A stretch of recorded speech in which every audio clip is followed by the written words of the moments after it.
Right. Well, they're not mutually contradictory. Like when you're in a good state, you should be, because people tend to forget God when they're in good states. So what he's saying is that when you're in a good state, that's when you should be. The Prophet ﷺ was always with God.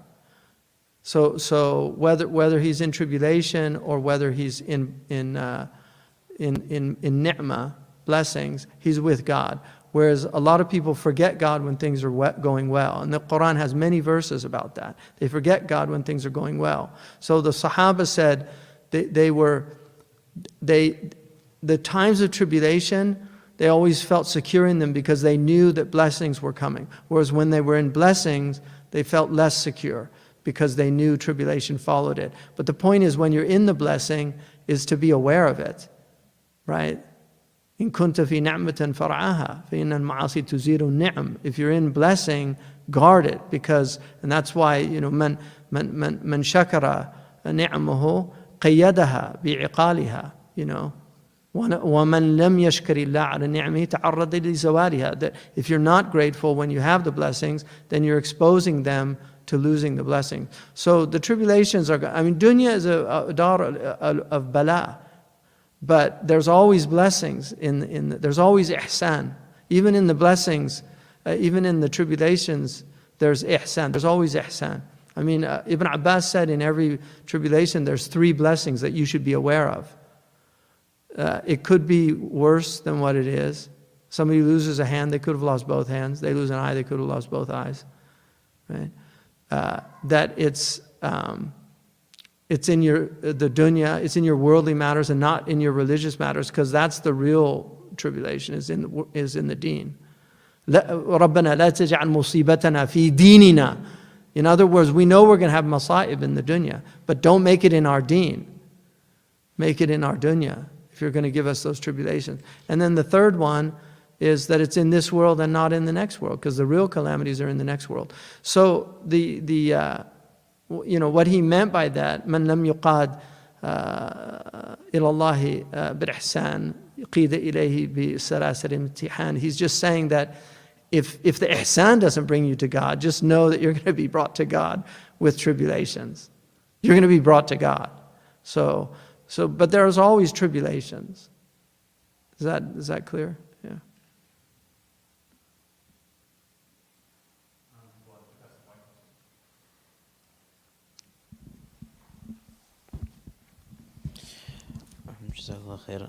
So in the chapter that we just covered, the author Imam Raghib Asfahani rahimahullah, he has a specific order. He says, quwa shahwiya, and then it's mu'tamira to the quwa ghadabiyya, and then quwa ghadabiyya to the aqila. Yeah. Quwa aqila.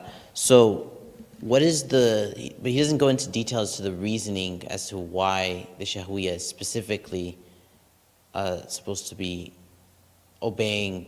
Good point. Yeah. So what is the reasoning behind it? The reasoning behind that, because if we look at it from dar al-mafasid wa jalb al-masalih, dar al-mafasid muqaddama ala jalb al-masalih.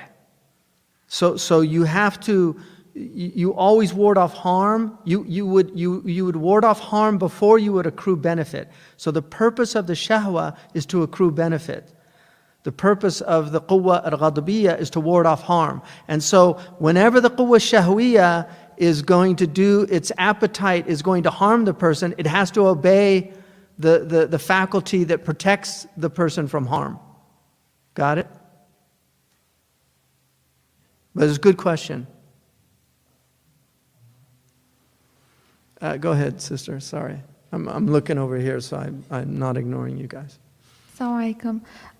Could you just repeat the saying that you said, لو دام لغيرك لو دام لغيرك لما وصل إليك. Had it continued, had it had a permanence for those before you, it would not have reached you. Yeah.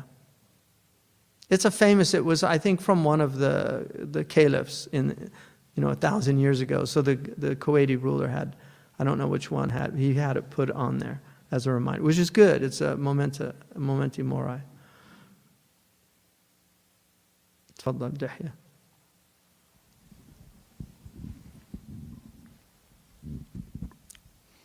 Yesterday you mentioned the intellect relates to the salvific path and the path of sanctification, and you said that the path of sanctification is an arduous path. So I was wondering if there's a connection between taking on that path and, sort of in the traditional world, people went through these rites of passages and they had like initiatic moments. So maybe there was a connection between the two.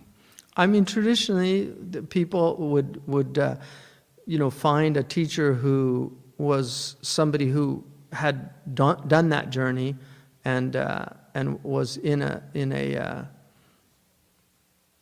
position to help that person on their path. And those traditionally they were the scholars who acted according to their knowledge.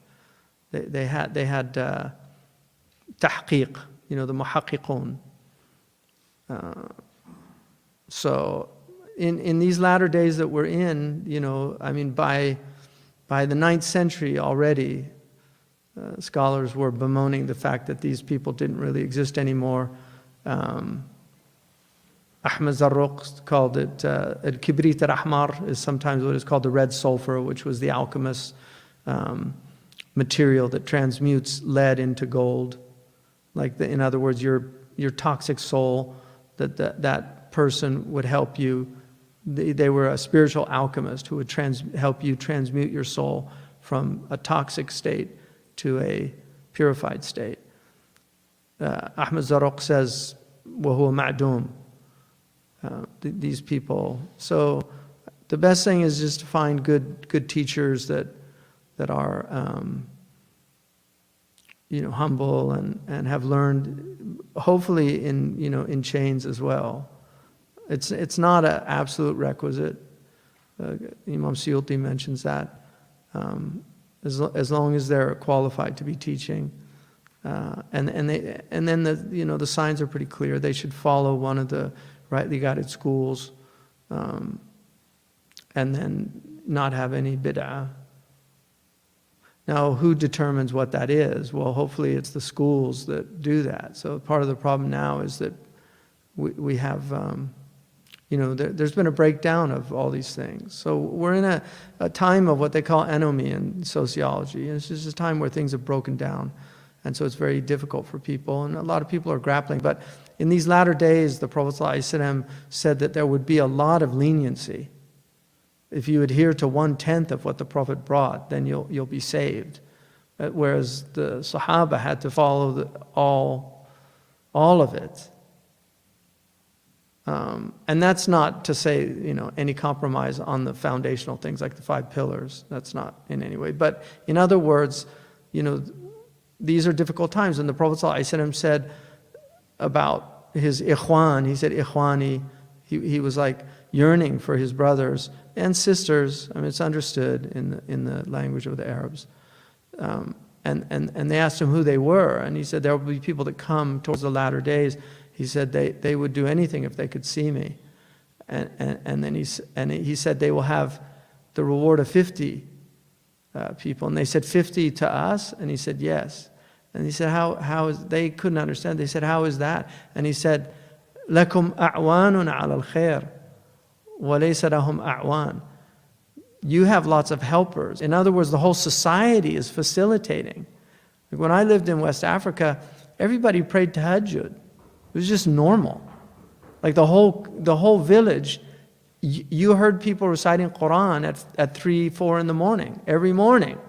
So to grow up in a society like that, it's facilitating for you. But if you're living in a society where everything is distracting you from God, and yet you're doing your best to remain present with God, your reward is going to be, inshallah, it'll be immense.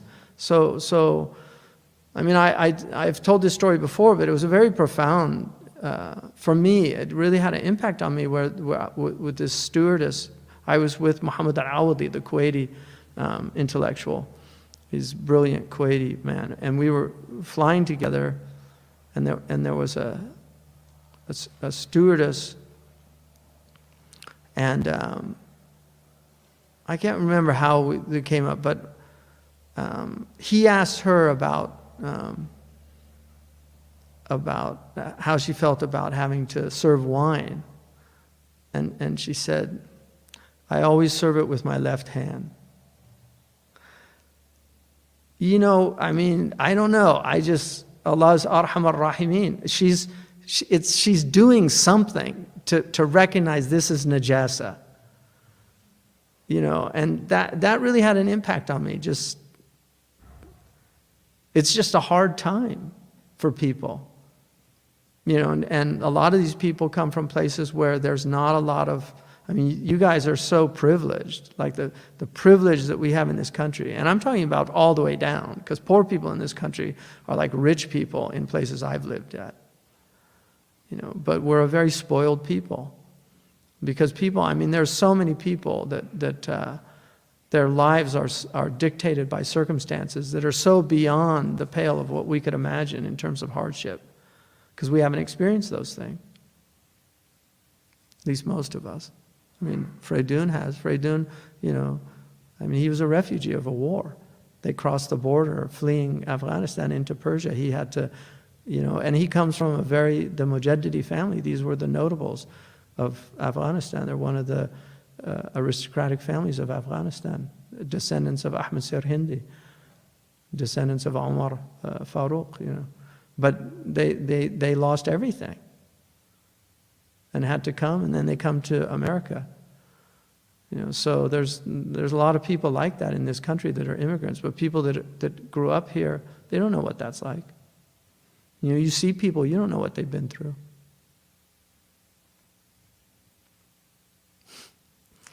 I'm being asked to remind all of you about Ramadan giving and also the 12K. We really need people to sign up. We hope you it's not much, $1 a day. Keep shaitan away, inshallah. Yeah, online questions. I think there was some before we go there. Did anybody hear? Yeah, go ahead.